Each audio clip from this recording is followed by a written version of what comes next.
day to all of you. This is me, Teacher Janelle, your teacher for today. How is everyone? Great! Are you ready for our discussion? Excellent! Along with me in our lesson in Science Learning 5 about the properties of materials and their uses. At the end of this lesson, you will learn about the properties of material, whether they are useful or harmful. Let's begin! Materials is all around us. You can find it anywhere, like in your home, particularly in the kitchen, bedroom, and bathroom. We use materials in our daily living and in doing activities, like for example, in cooking and sleeping. Materials such as casserole and ladle are used for preparing soup. Pan and spatula are also helpful for frying fish, beef, and pork. You sleep, the bedding you use to warm yourself in a cold weather, and the pillow you use to sleep comfortably, these are all materials. What are materials? Materials is a physical substance used to make things. Do you know that materials has categories? First, metal, which consists of bronze, cast iron, copper, metal sludge, brass, and aluminum. Second, plastics. Some materials are made of plastics, like plastic bags, plastic bottles, and styrofoam cups. Third, ceramics. A ceramic is an inorganic non-metallic solid that made up of either metal or non-metal substance that have been shaped and then hardened by heat to high temperatures. Examples are clay, cement, tiles, and bricks. Fourth, glass. Windows, walls, and doors are the most common examples of that materials made up of glass. It can be seen in buildings and other infrastructures. Fifth, fibers. A natural or man-made substance that are often used in manufacturing of other materials. One of the examples of the said materials are cotton. Sixth, rubbers. It has excellent tensile, elongation, tear resistance, and resilience. It has good abrasion resistance and excellent low temperature flexibility. Without special additives, it has poor resistance to ozone, oxygen, sunlight, and heat. It has poor resistance to solvents and petroleum products. Examples are rubber bands. For example, the cup you are using in drinking coffee are made of ceramic. The pillowcase in your bedroom is made of fiber. The dustpan in your school is made of plastics. Can you cite some examples of materials you see around you? Materials have different characteristics and properties depending on what they are used for. Some materials are strong and others are weak. List of properties. List of properties materials found in products we use at home or in school. First, shiny. It reflects light. Second, strong. It won't break easily. Third, flexible. It can be bent easily without breaking. Fourth, light. It's not weight much. Fifth, heavy. It weighs a lot. Sixth, magnetic. It's attracted to magnets. 7. Hard. Something that cannot be bent easily. 8. Brittle. It is hard but will break easily. 9. Malleable. It can be shaped easily. 10. Transparent. Something you can see through. 11. Translucent. Something you can partially see through. 12. Opaque.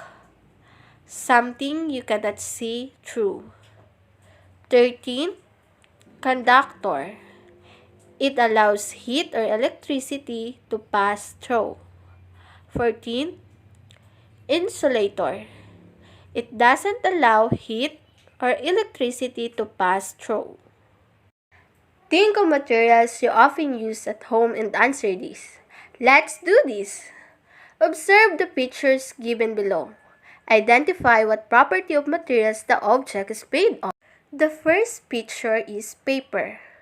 Is it light, magnetic, or strong? The second picture is window. Is it transparent, conductor, or brittle? The third picture is bricks. Is it hard, shiny, or opaque? The fourth picture is tablespoon. Is it translucent, flexible, or opaque? How's your score? Did you answer it all correctly? Good job, children! Observe and study carefully the given table below. First, materials. Metal. Properties. Conductors, strong, malleable, and magnetic. Product. Metal pots, pan, electrical wires, bag locks. Second, materials. Glass. Properties. Transparency.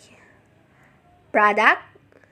Window panes, bottles, vehicle, windows, and light bulbs.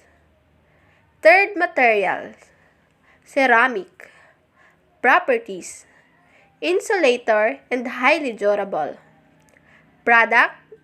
Vases, cups, mugs, and figurines. Fourth, materials. Rubber. Properties. Flexible, elasticity, and electrical resistance. Products. Shoes, slippers, clothing, furnitures, and toys. Fifth, materials. Wood. Properties. Versatile heat and electrical resistance. Products.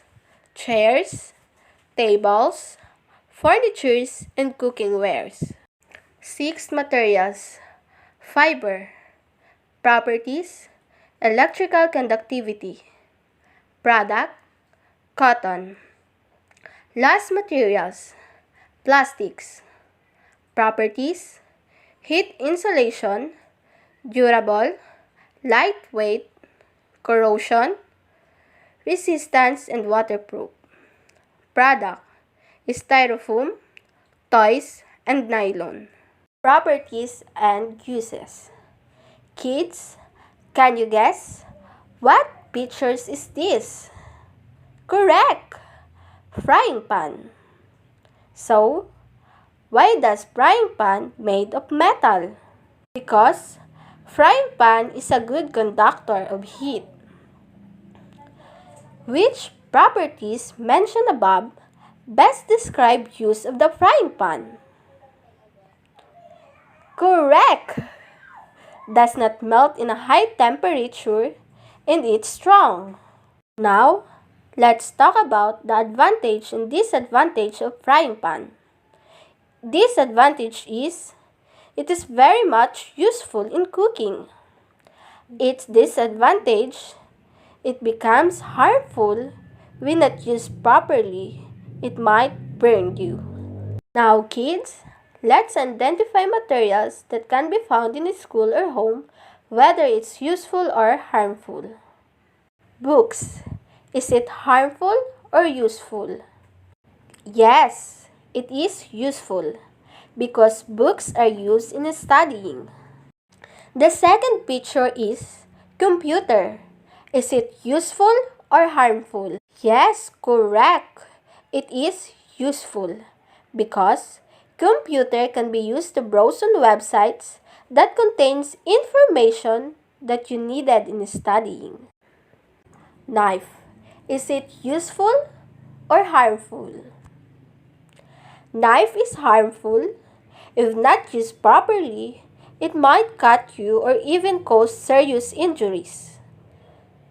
The last picture is backpacks. Is it useful or harmful? Correct. It is useful because backpacks are one of the necessary things in going to school. Now that we are finished discussing, let's answer this. Write Q if the statement is useful and H if it's harmful. The first question is, farmers use chemical fertilizers because they believe that it is healthy for the soil. It is useful or harmful? Children, what do you think is the answer?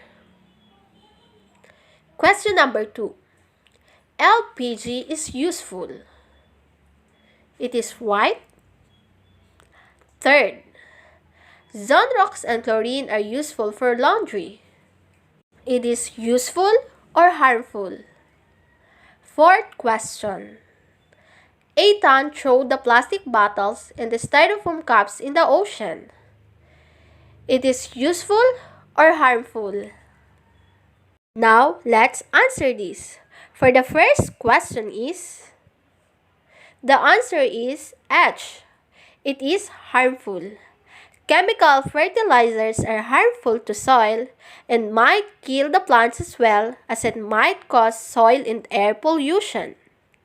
For the second question, the answer is correct. U. It is useful because it can be used in cooking. For the third question, the answer is yes, it is useful. Zonrox and chlorine are helpful to remove dirt and stain from the dirty clothes. For the fourth question, the answer is very good. It is harmful. The plastic bottles and the styrofoam cups can cause water pollution and might affect the marine lives.